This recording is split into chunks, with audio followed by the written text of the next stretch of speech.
ఏపీలో జరుగుతున్న అనేక సంఘటనలకు సంబంధించి సామాన్య ప్రజలే ఆలోచించుకోవాలి. అధికార పార్టీ పాలకులు ప్రజల్ని తక్కువ అంచనా వేస్తున్నారా? ప్రజలకి ఏమీ తెలియదు, మనం ఏం ప్రచారం చేస్తే వాళ్ళు గుడ్డిగా నమ్మేస్తారు, వాళ్ళకంటూ ఒక మేధస్సు లేదు, సొంతంగా ఆలోచించే శక్తి లేదు అన్నది అధికార పార్టీ నాయకుల ఉద్దేశమా? కొన్ని పరిణామాలు, కొన్ని ప్రొవోకేట్ చేస్తున్న అంశాలు చూస్తే అలాగే అనిపిస్తుంది. జగన్మోహన్ రెడ్డి పొదిలి పర్యటనకు వెళ్ళారు. ఆ సమయంలో అక్కడ కొందరు మహిళలు నల్ల బెలూన్లు తీసుకొని వచ్చారు. జగన్మోహన్ రెడ్డి కాన్వాయ్ మీద చెప్పులు వేసే ప్రయత్నం చేశారు. ఆ తర్వాత వైఎస్ఆర్ కాంగ్రెస్ పార్టీ కార్యకర్తలు కూడా ప్రతిఘటించారు.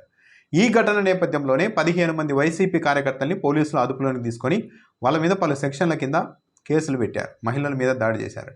ఇక్కడ సామాన్య ప్రజలు నిశ్చితంగా ప్రాక్టికల్గా అన్బయాస్గా ఆలోచించాలి. ఒక విషయం, చంద్రబాబు నాయుడు గారు కావచ్చు, నారా లోకేష్ గారు కావచ్చు, పవన్ కళ్యాణ్ గారు కావచ్చు, వాళ్ళు ఒక ప్రోగ్రాం పెట్టుకున్న తర్వాత వాళ్ళ కార్యకర్తలు కూడా వేల సంఖ్యలో అక్కడికి వస్తారు. వేల సంఖ్యలో కార్యకర్తలు వచ్చే చోట, ఒక పార్టీ తమ కార్యక్రమం పెట్టుకున్న చోట ఓ 10-20 మంది మహిళలు అక్కడికి వెళ్ళి వాళ్ళ నాయకుడి మీద చెప్పులు వేయడమో, కాన్వాయ్ మీద చెప్పులు వేయడమో, నల్ల బెలూన్లు ఎగరవేయడమో లాంటివి చేస్తే నిజంగానే యువతల వైపు కార్యకర్తలు కూడా ఎలా స్పందిస్తారు? జగన్మోహన్ రెడ్డి పర్యటన కావచ్చు, పవన్ కళ్యాణ్, చంద్రబాబు, లోకేష్ వీళ్ళ పర్యటనలో ఎవరైనా కావచ్చు, అక్కడికి వేలాదిగా వచ్చే కార్యకర్తలు వాళ్ళంతా ఒక ప్రాంతం నుండి వచ్చింటారు, రకరకాల ఏరియా నుండి వచ్చింటారు, రకరకాల మనస్తత్వం ఉంటుంది, కొందరికి విపరీతమైన అభిమానం ఉంటుంది. మా నాయకుడిని మా ముందే చెప్పులు వేసే ప్రయత్నం చేస్తారా అని అప్పటికప్పుడు రెచ్చిపోయే వాళ్ళు ఉంటారు. అలాంటి వాతావరణం ఉంటుందని తెలుసు కదా. జగన్మోహన్ రెడ్డి ఎక్కడికి వచ్చినా కూడా తక్కువలో తక్కువ అప్పటికప్పుడుకి వచ్చినా ఓ 20,000-30,000 మంది వస్తారన్నది చాలా క్లియర్గా తెలుసు. అలాంటప్పుడు మరి పోలీసులు ఏం చేయాలి? వేల మంది కార్యకర్తల్ని అక్కడికి రాకుండా అడ్డుకోవడం సాధ్యం కాదు. అక్కడ 10 మంది 20 మంది మహిళలు ఉన్నారు కాబట్టి వాళ్ళకి ఏమైనా జరుగుతుందేమో అని చెప్పి వేల మంది కార్యకర్తల్ని అక్కడి నుండి పంపించడం, అడ్డుకోవడం సాధ్యం కాదు అన్నది పోలీసులకు తెలుసు. జగన్మోహన్ రెడ్డి పొదిలి పర్యటన పెట్టుకున్నారని తెలిసిన తర్వాత ఓ 10-20 మంది మహిళలు, సరే వాళ్ళు ఏమైనా పోలీసులు ఏమార్చి అక్కడికి వచ్చారా అంటే లేదు, పెద్ద సంఖ్యలో నల్ల బెలూన్లు తీసుకొని అక్కడికి వచ్చారు. అంటే నిరసన జరపబోతున్నారు ఈ కార్యక్రమంలో అన్నది పోలీసులకు తెలుసు కదా. పోలీసులు ఇంటెలిజెన్స్తో ఆలోచిస్తే ఇది ఇలా మహిళలు అక్కడికి వెళ్ళడాన్ని అనుమతించేవారా? ఎట్టి పరిస్థితుల్లోనూ బాధ్యతాయుతమైన పోలీసులు అనుమతించరు. ఎందుకంటే ఒక పార్టీకి సంబంధించి వేల మంది కార్యకర్తలు వచ్చిన చోట అక్కడికి ఓ 10 మంది 20 మంది వెళ్ళి వాళ్ళకు వ్యతిరేకంగా నిరసన తెలపాలని ప్రయత్నిస్తే అది పెద్ద లా అండ్ ఆర్డర్ ఇష్యూ అవుతుంది, దాడులు జరుగుతాయి, అప్పటికప్పుడు షార్ట్ టెంపర్లో ఏమైనా జరగచ్చు భావోద్వేగాల్లో అనేది పోలీసులకు తెలుసు. మరి వేల మంది కార్యకర్తలు వచ్చే చోట జగన్మోహన్ రెడ్డి ఒక మాజీ ముఖ్యమంత్రి వస్తున్న పర్యటనకు వస్తున్న చోటకి ఈ 20 మంది 30 మంది 15 మంది ఈ మహిళలు ఎంతమంది కావచ్చు, ఆ మహిళలను అక్కడికి ఎలా అనుమతించారు పోలీసులు? ఒకవేళ వాళ్ళని చూసిన వెంటనే, గమనించిన వెంటనే పోలీసులు వాళ్ళని కదా ఫస్ట్ అదుపులోనికి తీసుకొని బయటకు పంపించాల్సింది. కార్యక్రమంలో గొడవ జరగకుండా నిరోధించాలంటే వాళ్ళని కదా మనం బయటకు పంపించాలి అని పోలీసులు ఆలోచించాలి కదా. కానీ పోలీసులు ఆ పని ఎందుకు చేయలేదు? అంటే ప్రభుత్వ పెద్దల ఆదేశాల మేరకు పోలీసులు అందరూ కలిసి ఆ మహిళల్ని కావాలని అక్కడ ఉంచేలా ఏర్పాట్లు చేశారన్నది, ఆ పరిస్థితి కల్పించారన్నది చాలా క్లియర్గా అర్థమవుతుంది. వాళ్ళు జగన్మోహన్ రెడ్డి మీదకో, జగన్మోహన్ రెడ్డి కాన్వాయ్ మీదకో చెప్పులు వేయడమో, రాళ్ళు వేయడమో, నల్ల బెలూన్లు వేయడమో, వ్యతిరేకంగా నినాదాలు చేయడమో చేయాలి.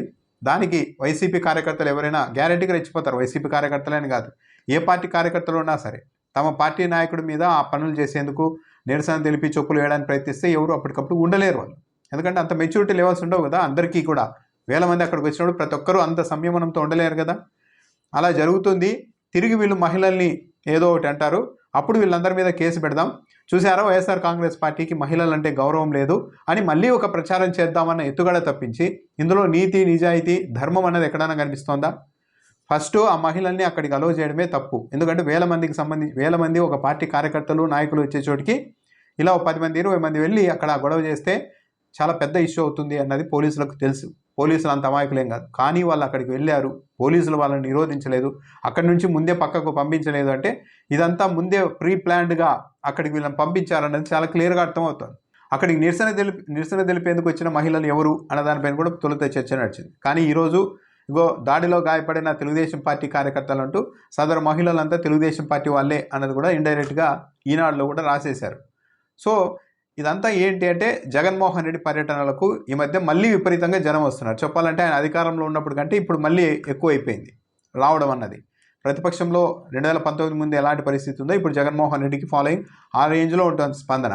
దీన్ని చూసి ప్రతి కార్యక్రమంలోనూ ఇలా ఏదో ఒక 10 మందిని పంపించి నిరసన పేరుతోనో గొడవలు చేసి ఏదో ఒక రచ్చ చేసి ప్రోగ్రామ్ అంతా చెడగొట్టేసి డైవర్ట్ చేసి పబ్లిక్ ఇష్యూస్ మీద ఏ ఇష్యూ మీద వచ్చింటారో దాని కాకుండా ఇదిగో దీని మీద ఇలా గొడవల మీద నడపాలి, రైతుల సమస్యలను పక్కకు దోసేయాలి అన్న ఒక ఉద్దేశంతోనే అధికార పార్టీ ఇవన్నీ చేస్తోంది అన్నది చాలా క్లియర్గా అర్థమవుతుంది. కాకపోతే ఇలా జగన్మోహన్ రెడ్డికి వచ్చిన ప్రతి పర్యటనలోనూ ఇలాంటి గొడవలు సృష్టించేసి ఒక 50 మందో 100 మందో కార్యకర్తల మీద ఎక్కడికక్కడ కేసులు పెడుతూ వెళ్తే రేపు పొద్దున జగన్మోహన్ రెడ్డి ఎక్కడికన్నా వచ్చినప్పుడు వైసీపీ కార్యకర్తలు రావాలన్నా కూడా భయపడిపోతారు. అలాంటి పరిస్థితి సృష్టించాలి అన్నది ఏమన్నా అధికార పార్టీ టార్గెటా? అది సాధ్యం కాకపోవచ్చు. ఎందుకంటే నెక్స్ట్ మొన్న 10లో ఆ స్థాయిలో జనం వచ్చారు కదా, నెక్స్ట్ ఇంకెక్కడైనా ఓ 15 మందిని అరెస్ట్ కూడా చేశారు కదా.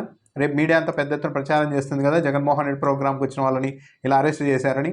అయినా సరే నెక్స్ట్ జగన్మోహన్ రెడ్డి ఎక్కడికైనా వెళ్ళమనండి, ఏమన్నా తగ్గుతారేమో కార్యకర్తలు కావచ్చు, అభిమానులు కావచ్చు, ప్రజలు కావచ్చు, ఏమీ తగ్గరు. దానికి దీనికి సంబంధం లేదు. చాలా పరిస్థితి ఒక చేయి దాటిపోయింది ఒక విధంగా చెప్పాలి అంటే.